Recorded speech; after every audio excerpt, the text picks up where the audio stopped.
Hey guys, good morning. તો કેમ છો તમે બધા? આઈ હોપ બધા મજામાં જ હશો યાર, હે ને? અને નીટની પ્રિપેરેશન બહુ સારી રીતે કરી રહ્યા હશો તમે બધા, કારણ કે આ જે સમય મળ્યો છે એ ગોલ્ડન ઓપોર્ચ્યુનિટી છે તમારા માટે. તો આપણે ઘરે રહીને નીટની પ્રિપેરેશન બહુ સારી રીતે કરવાની છે. ડેટ થોડી લંબાઈ રહી છે, તો હાર નથી માનવાની. થોડો સમય એવો છે, તો આપણે એનો સદુપયોગ કરીશું, હો ને? આપણી જે તાકાત છે, જે આપણું કોન્સન્ટ્રેશન પાવર છે, આપણું ફોકસ છે ને, જરાય ડગમગ નહીં થવા દઈએ. આપણા રસ્તા ઉપરથી અટકવાનું નથી, આપણે ચાલતા જ રહેવાનું છે. ઓકે, તો એ બદલ તો હું તમારા જોડે રહેવાનો જ છું. વાત કરીએ આજે આપણા ટોપિકની. આજે આપણો મેઇન જે ટોપિક છે એ છે મેન્ડલના નિયમો. બેટાજી, એક સંકરણનો પ્રયોગ જે આપણે શીખી ગયા, એ એક સંકરણના પ્રયોગ બાદ મેન્ડલે કેટલાક નિયમો આપ્યા. હવે આજના લેક્ચરમાં આપણે એ નિયમો વિશે ચર્ચા કરવાના છીએ અને એને સમજવાનો પ્રયત્ન કરવાના છીએ. તો ચલો ધ્યાન અહીંયા આપો. જુઓ, ટોપિક છે આજનો આપણો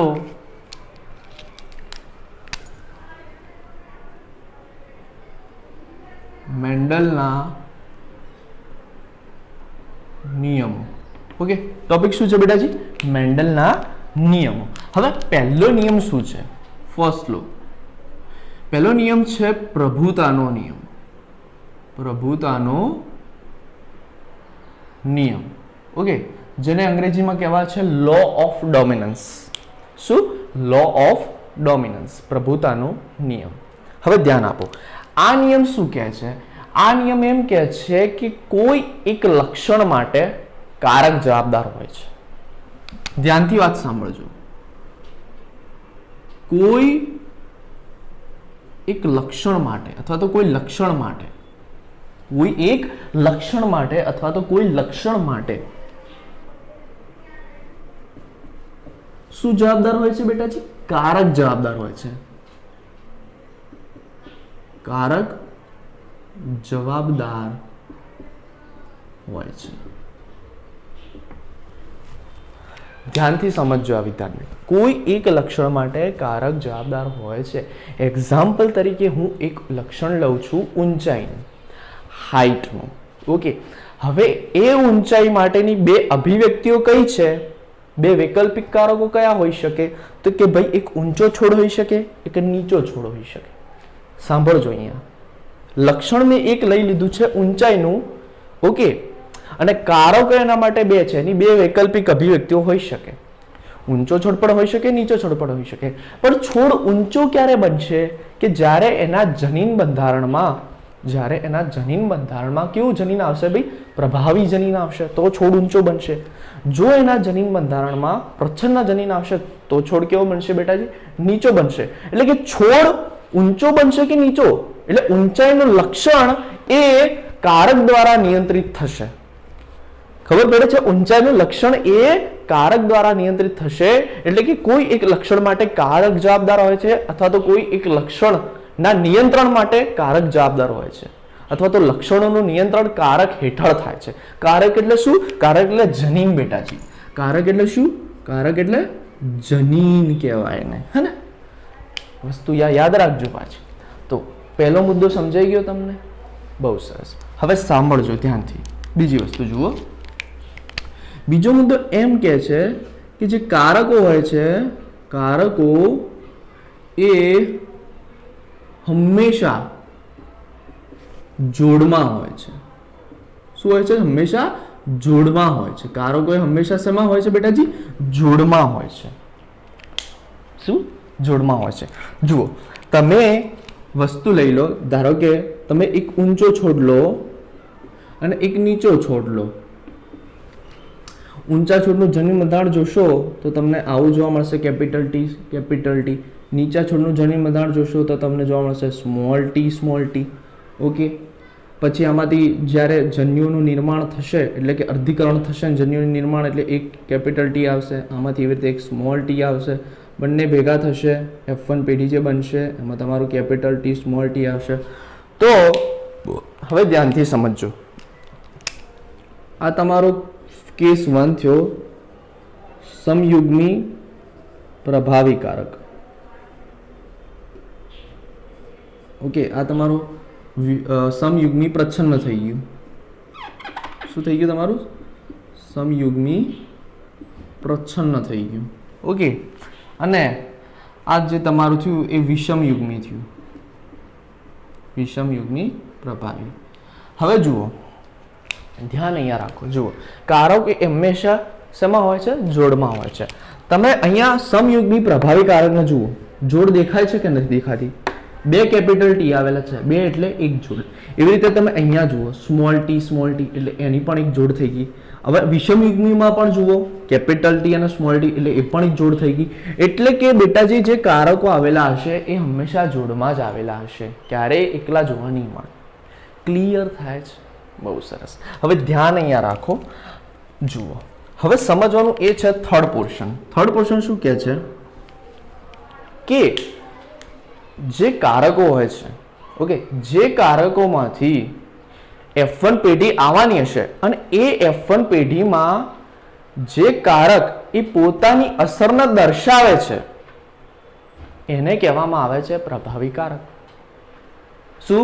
ધ્યાન રાખો અહીંયા, જે તમારા કારક હોય, સમજો તમારી વિષમયુગ્મી પરિસ્થિતિની વાત કરું, વિષમયુગ્મી સ્થિતિ.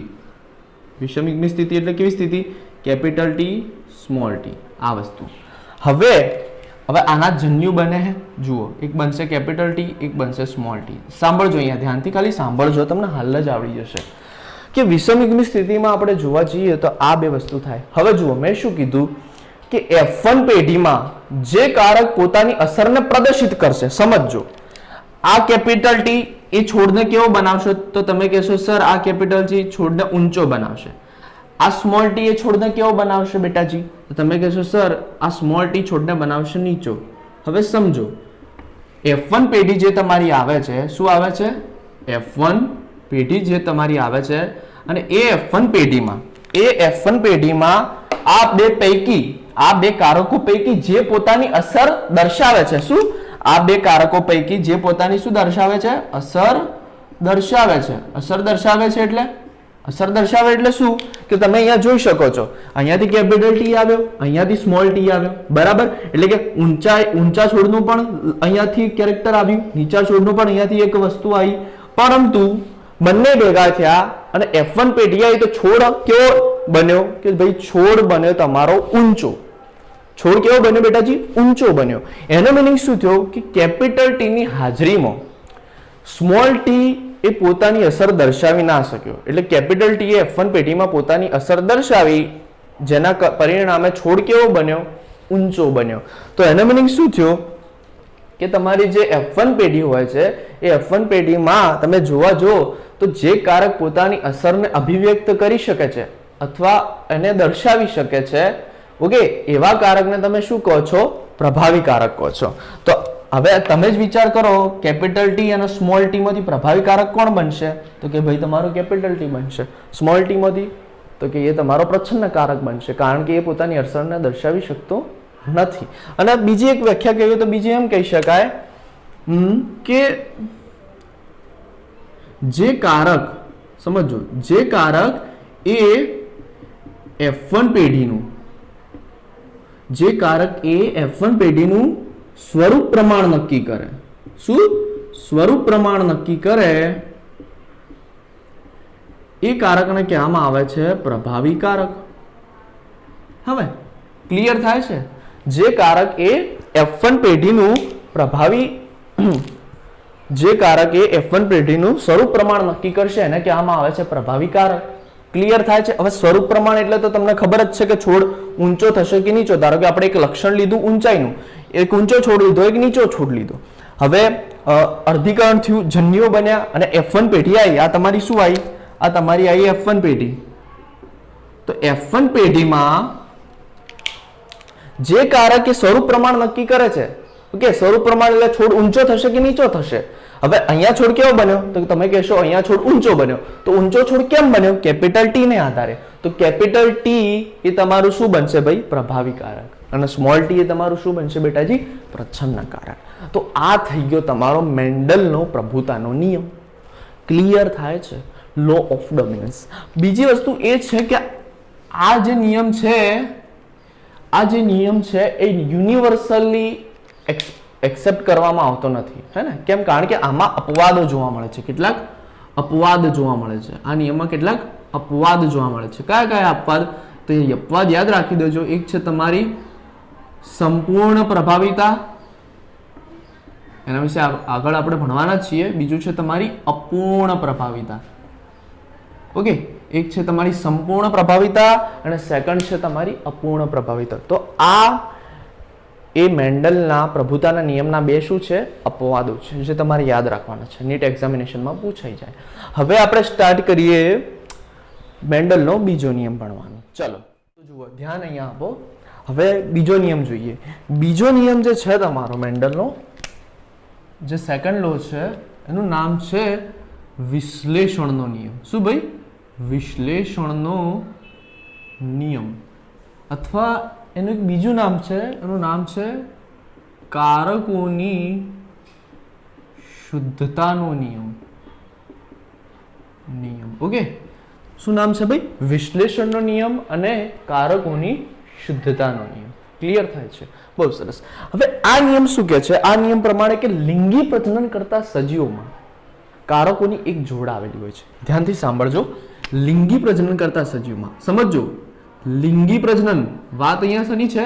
લિંગી પ્રજનનની વાત છે. આ નિયમ એવા સજીવો પર લાગુ પડશે કે જેઓ લિંગી પ્રજનન કરતા હશે. લિંગી પ્રજનન કરતા સજીવોમાં શું આવેલું હોય છે? કારકની જોડ આવેલી હોય છે, હે ને? હોય છે કે ભાઈ લિંગી પ્રજનન કરતા કારકો, લિંગી પ્રજનન કરતા સજીવોમાં શું આવેલું હોય છે? કારકોની જોડ આવેલી હોય છે. કારકની શું આવેલી હોય છે ભાઈ? એક જોડ આવેલી હોય છે. ઓકે, અને આમાં શું થાય છે કે કારકો એ એકબીજા સાથે મિશ્ર થયા વગર જોડે રહે છે. શું? કારકો એ મિશ્ર થયા વગર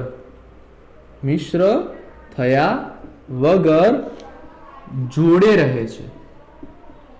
ઓકે, હવે સમજાવું તમને, તો જુઓ, તમે સમજવાનો ટ્રાય કરો કે ધારો કે આ એક રંગસૂત્ર છે અને આ એક બીજું રંગસૂત્ર છે, બરાબર? આ છે તમારું કેપિટલ ટી, આ છે તમારું સ્મોલ ટી. ધ્યાનથી સાંભળજો. આ થઈ ગયું તમારું એક કારક, આ થઈ ગયું તમારું બીજું કારક. એટલે બે કારકોની એક જોડ બની ગઈ. તો લિંગી પ્રજનન કરતા સજીવોમાં કારકોની જોડ આવેલી હોય છે. ક્લિયર? ખબર પડી ગઈ? ચલો, હવે કારકો મિશ્ર થયા વગર જોડે રહે છે. સમજો, આ કારકો એ જોડે રહે છે પણ એકબીજા સાથે મિશ્ર નથી થઈ જતા. ધ્યાન રાખો, મિશ્ર નથી થઈ જતા એટલે આપણને F2 પેઢીમાં અલગ પ્રકારનું પ્રમાણ જોવા મળે છે. સમજો કઈ રીતે, હું સમજાવું તમને, ઇન શોર્ટ સમજાવું કે ધારો કે તમે એક ઊંચો છોડ લઈ લો અને એક નીચો છોડ લઈ લો. ઊંચા છોડનું જે જનીન બંધારણ તમારું કેપિટલ ટી, નીચાનું સ્મોલ ટી. ઓકે, જન્યુની નિર્માણ થશે કેપિટલ ટી, અહીંયાથી જન્યુનું નિર્માણ થશે સ્મોલ ટી. બંને ભેગા થશે કેપિટલ ટી સ્મોલ ટી. આ તમારી આવી ગઈ F1 પેઢી. કેવો છોડ આવ્યો બેટાજી? ઊંચો છોડ આવી ગયો. ચલો, ઓકે, ક્લિયર થાય છે? બહુ સરસ. હવે સમજો કે જ્યારે કેપિટલ ટી અને સ્મોલ ટી અને કેપિટલ ટી અને સ્મોલ ટી નું સ્વફલન થાય, ઓકે, અને જ્યારે તમે ચેકર પોડ બનાવશો, એટલે કે જે તમારા બીજડા આવશે અને તમે વાવો છો, ત્યારે તમને શું પ્રમાણ જોવા મળે છે? તો જુઓ, ધ્યાન અહીંયા રાખજો, હમણાં સમજણ પડી જશે. Capital T, capital T, small T, capital T, small T. હવે તમે અહીંયા જુઓ કે તમને એક ઊંચો છોડ જોવા મળે છે. સ્વરૂપ પ્રમાણ જોવા જઈએ તો તમને 3 ઊંચા છોડ જોવા મળશે અને એક નીચો છોડ જોવા મળશે. મારી વાતને ધ્યાનથી સાંભળજો. સ્વરૂપ પ્રમાણ તમે જોવા જાઓ છો તો તમને કેટલા? 3 ઊંચા છોડ જોવા મળશે અને એક નીચો છોડ જોવા મળશે. જો હવે સમજો, જો આ બંને કારકો એકબીજા સાથે મિશ્ર થઈ ગયા હોત, બ્લેન્ડિંગ દર્શાવી દીધું હોત એમને, તો આપણને આ સ્વરૂપ પ્રમાણ ન મળત, હે ને? આપણને આ સ્વરૂપ પ્રમાણ ન મળત. એટલે કે હું એમ કહી શકું કે F1 પેઢીમાં, સમજો, F1 પેઢી હતી જે તમારી, આ F1 પેઢી આવી હતી, F1 પેઢીમાં આ સ્મોલ ટી એ પોતાની અસર દર્શાવી નથી, એને પોતાની અભિવ્યક્તિ પ્રદર્શિત નથી કરી. પરંતુ જ્યારે F2 પેઢી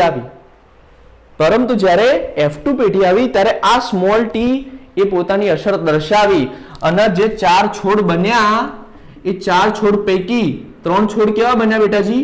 ઊંચા બન્યા, અને એક છોડ કેવો બન્યો? નીચો બન્યો. તો આ નીચો બનવાનું કારણ એ કે ભાઈ સ્મોલ ટી એ તમારી અભિવ્યક્તિ દર્શાવી છે, એ ગાયબ નથી થઈ ગયું લક્ષણ, એ થોડા સમય માટે તેઓ શું થઈ ગયું હતું? રૂંધાઈ ગયું હતું.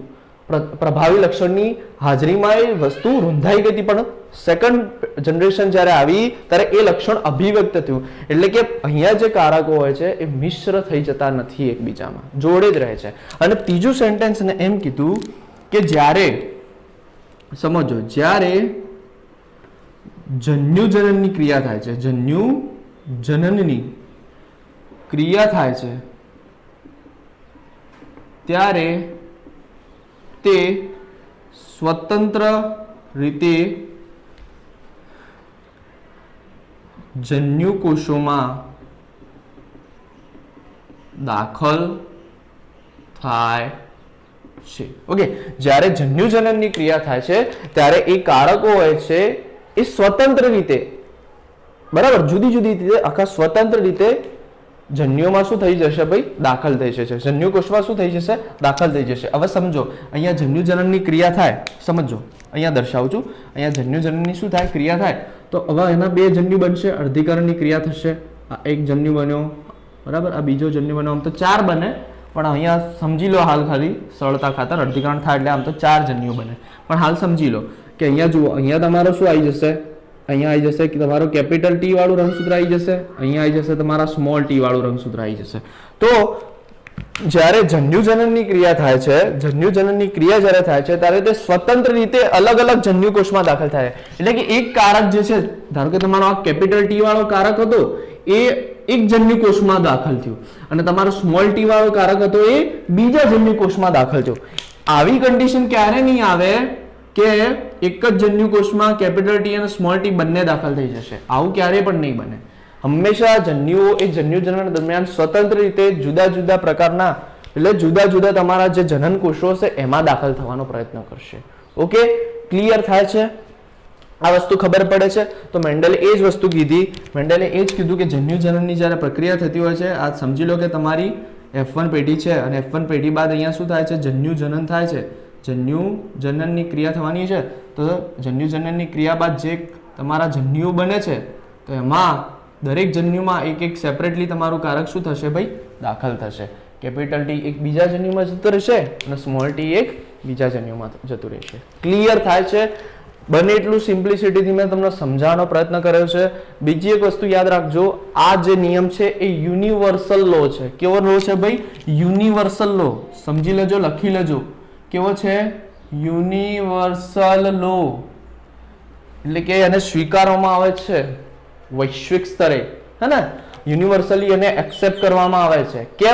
કેમ એને એક્સેપ્ટ કરવામાં આવે છે? એટલા માટે કારણ કે આમાં કોઈ પ્રકારનો અપવાદ નથી. હા, પણ આ નિયમ જે છે એ લિંગી પ્રજનન કરતા સજીવોમાં જ જોવા મળશે.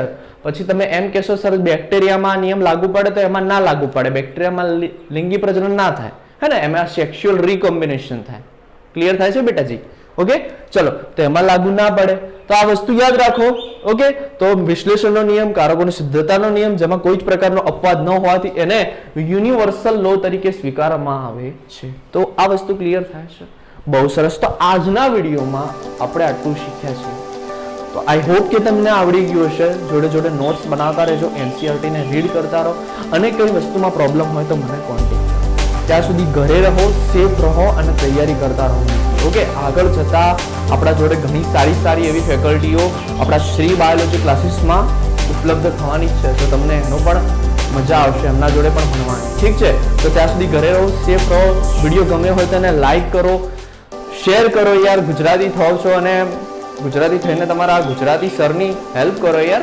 કારણ કે વિદ્યા દાન એ મહાદાન. વિદ્યા આપવાથી વધે અને પૈસો વાપરવાથી ઘટે. તો ઘરે રહો, સેફ રહો. વિડીયો ગમે હોય તો લાઈક કરો, શેર કરો અને આપણી ચેનલને સબસ્ક્રાઇબ કરો યાર.